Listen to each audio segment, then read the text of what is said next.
अस्सलामुअलैकुम। Welcome to Shabbir Abbas self motivation channel. आज मैं आपके साथ अपना एक पर्सनल लाइफ एक्सपीरियंस शेयर कर रहा हूँ और उसका मकसद ये कि मैं आपको समझा सकूँ कि हम सब के साथ इस तरह के वाक़यात कभी ना कभी होते रहते हैं और उस वाक़यात के इम्पैक्ट, उसके असरात हमारे ऊपर किस तरीके से होते हैं और किस तरीके से हमें वो डैमेज करते हैं। तो ये वीडियो जानना बहुत ज़रूरी है। उम्मीद करता हूँ कि आप हमारे साथ जुड़े रहेंगे आखिर तक। कुछ दिनों पहले मैं अपने जिम से वापस आ रहा था, तो मैं मॉर्निंग ब्रेकफास्ट के लिए एक बेकरी के पास गया और वहाँ से मैंने कुछ चीज़ें ख़रीदी। जो कि वो एरिया जो है वो जैसे वो कंपाउंड होता है, एक मोहल्ले का एरिया था, उसमें 2 लेन बनी हुई थी, एक लेन आने के लिए और एक लेन जाने के लिए।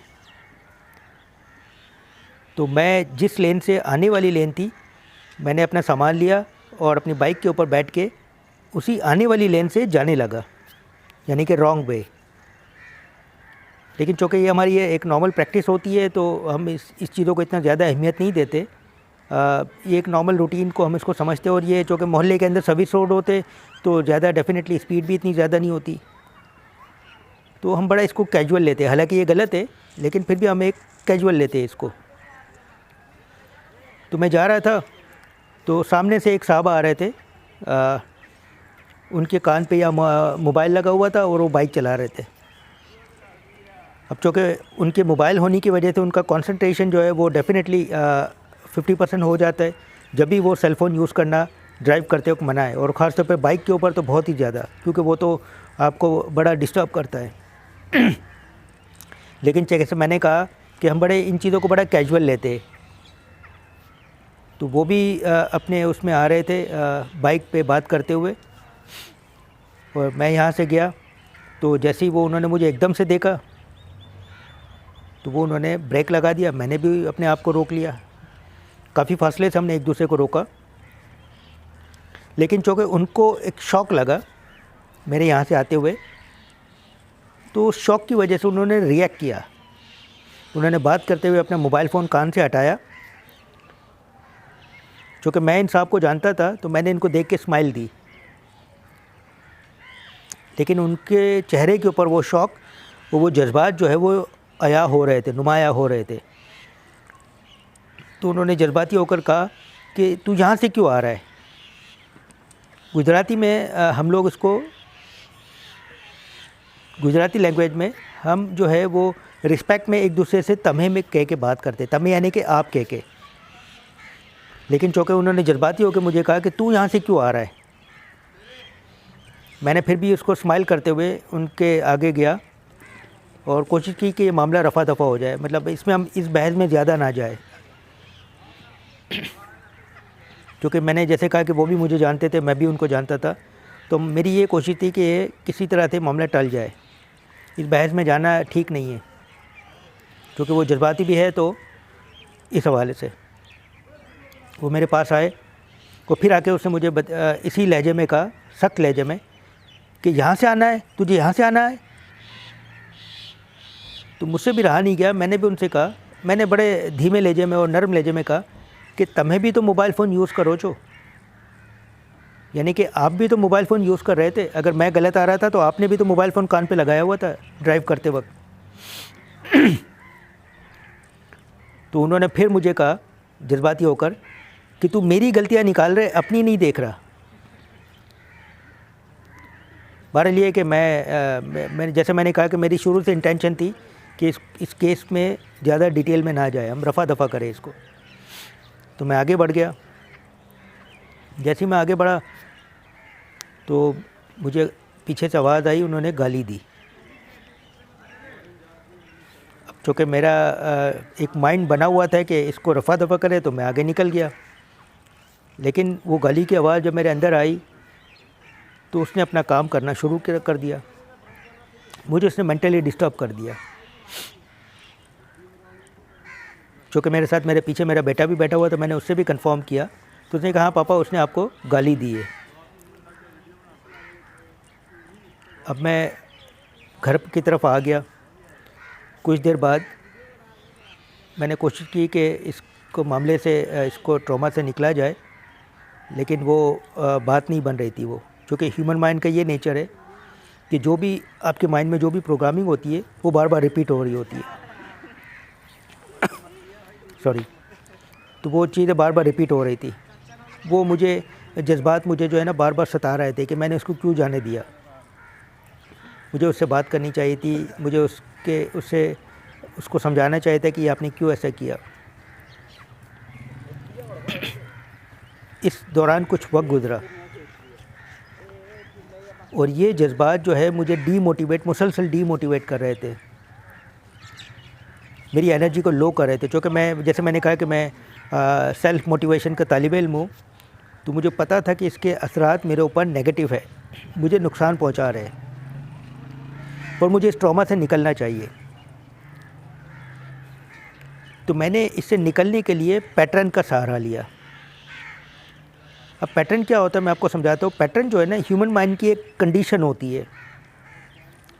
जो भी हमारे माइंड में एक कोई प्रोग्रामिंग इंस्टॉल होती है, ह्यूमन माइंड क्या करता है, उसको बार बार रिपीट करता है। वो रिपीट होने की वजह से हमारे जज्बात जो है ना, चाहे वो पॉजिटिव हो नेगेटिव हो, वो उभरते रहते हैं। और इसी वजह से हम, अगर कोई नेगेटिव चीज़ हमारे साथ होती है तो हम साल साल उसको लेके चल रहे होते हैं, हम उसको भूल नहीं पाते। इवन 10 साल 15 साल भी गुजर जाते, हम उसको भूल नहीं पाते, क्योंकि वो बार बार हमारे प्रोग्रामिंग हमारे माइंड में रिपीट हो रही होती है। तो हम रिपीट होने की वजह से हमारे जज्बात जो है वो भरते रहते और हम उस चीज़ को लेके सख्त हो जाते। हम दरगुजर नहीं करते, हम माफ़ नहीं करते, हम लेट गो नहीं करते। ये ह्यूमन माइंड की कंडीशन है। मुझे चूँकि वो ये पता थी कंडीशन, तो मैंने क्या किया, अपने पैटर्न को चेंज करने के लिए, जैसे टेप रिकॉर्डर में आप अपनी कैसेट चेंज कर रहे होते, इसी तरीके से मैंने अपने माइंड की प्रोग्रामिंग की जो कैसेट थी वो चेंज की। इसको एनएलपी में पैटर्न चेंज करना कहते हैं। जब मैंने दूसरी कैसेट लगाई, वो दूसरी कैसेट में कुछ ऐसी चीज़ें थी जो मेरे अपने आप को मेरा मूड ठीक करने के लिए, मैं नॉर्मली मुझे पता है कि किन चीज़ों से मेरा मूड ठीक होता है। जैसे हम कोई बॉलीवुड के सॉन्ग सुन लेते, या फिर जैसे हम कोई कॉमेडी शो देखते जैसे कपिल शर्मा, तो ये चीज़ हमारे मूड को ठीक करती है। मुझे ये चीज़ पता थी, तो मैंने ये कैसेट चेंज की और अपने आप को इस चीज़ में इन्वॉल्व किया। इस काम में मुझे 1 आध घंटा लग गया, लेकिन मेरा पैटर्न चेंज हो गया। अब जो मेरे जज्बात थे उस वाक़ये को लेके, जैसे आउट ऑफ 10 9 थे। अगर मैं अपने आप को रेट करूं तो आउट ऑफ 10 हो सकता है मैं 9 पे होगा, उस जज्बात को लेके, उस नेगेटिव इमोशन को लेके। मैंने अपना पैटर्न चेंज किया तो वो जज्बात आउट ऑफ 9 से 3 पे आ गए, यानी कि 60% मैंने उसको डाइल्यूट कर दिया, वो इमोशंस को। वो मेरे अंदर से निकल गए 60%। मैं अपने आप को हल्का फील करने लगा, लेकिन अभी भी 30% अभी भी थे, क्योंकि टाइम जो है ना वो भी आपको हील करता है। एक दिन गुजरा, वो 30% से 20 पे आ गए। मज़ीद दूसरे दिन वो 20 से 5 पे आ गए। अब जब 5 पे आ जाते हैं ना, तो आप में बर्दाश्त की कुव्वत बहुत ज़्यादा हो जाती है। तो इस कुव्वत से फ़ायदा उठा के मैंने उसको माफ़ भी कर दिया, क्योंकि मौला अली का भी कॉल है कि आप माफ़ किया करो, और खुदा को भी ये पसंद है। मैंने उसको माफ़ भी कर दिया। तो यानी कि उस कंडीशन से मैं पैटर्न को इस्तेमाल करके किस तरह निकला और कैसे मैंने रिकवर किया, और फिर आखिर में वो काम किया जो हम सब के लिए बहुत मुश्किल होता है, जैसे माफ़ करना। क्योंकि मैंने ये सोचा कि ये मेरा पर्सनल एक्सपीरियंस है, तो मैं आप सबके साथ शेयर करूं ताकि आपको भी जो है मेरी स्टोरी से मोटिवेशन मिले, क्योंकि ये मेरा चैनल ही मोटिवेशन के लिए है। तो मैंने कहा हम मोटिवेट भी हो और पैटर्न का इस्तेमाल भी हम सीखें। ये पैटर्न की एक जो इन्फॉर्मेशन है वो भी आप तक पहुँचे, ताकि चूँकि ये वाक़यात किसी के साथ भी कभी ना कभी होते रहते हैं।